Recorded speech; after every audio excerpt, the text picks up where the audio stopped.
Sarada's Mangekyou Sharingan awakening was absolutely incredible, and it can be the key component in saving the ninja world from the Shinjus. So let's get right into this chapter review, but don't forget to tell me your thoughts in the comments below. So consider subscribing to the channel if you're in love with the Boruto manga. So yeah, let's get right into it. The chapter starts off with a flashback of Sarada remembering the time she talked about her goals and how the constant worry of not being enough haunts her. And I do believe this is very relatable since we see all of these posts about people younger than us achieving insane success. So I do feel her pain some. It also confirms that Sasuke wasn't fully on board with Sarada's theory that Boruto is innocent until she awakened her Mangekyou Sharingan, which is a bit sad. Like, you don't trust your own daughter, but I guess that's his ninja way of confirming things. He needs proof, not assumption. Now let's get into some peak action here. Now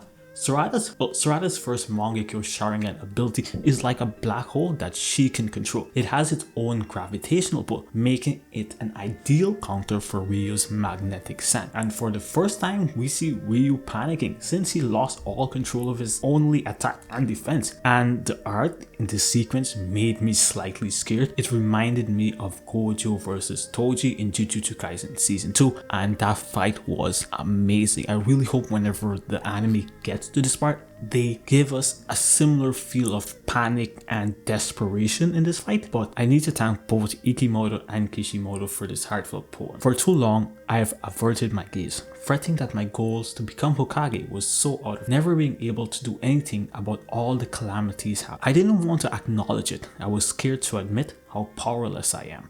So I look away from the me who felt unsettled by Class Rep's feeling and from my own feelings to Boruto.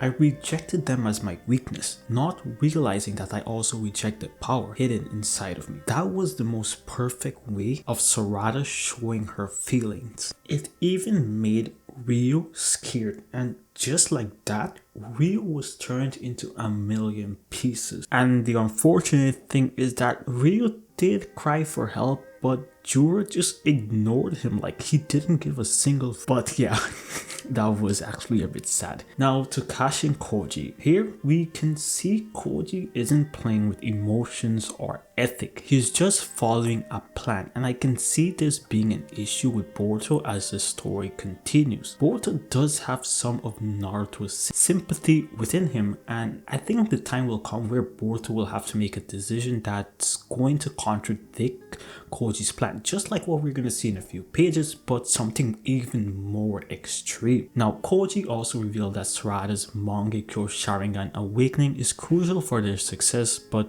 my question to you is why? What's so special about the Sharingan? And we'll have to wait and see, because currently I can't even come up with an idea why it's so important. Now to Konohamaru, the victim of the plot, almost taking his last breath today until Boruto showed up. Koji was going to let him die, but Boruto, being Naruto's son, can't let his sensei die and completely disregarded Koji's order and went to the battlefield, making him open to Jura. And this entry is the best by far. It reminds me of Sasuke versus Kinshiki in the movie, and before Matsuri can even say his name, she's dead. That's it.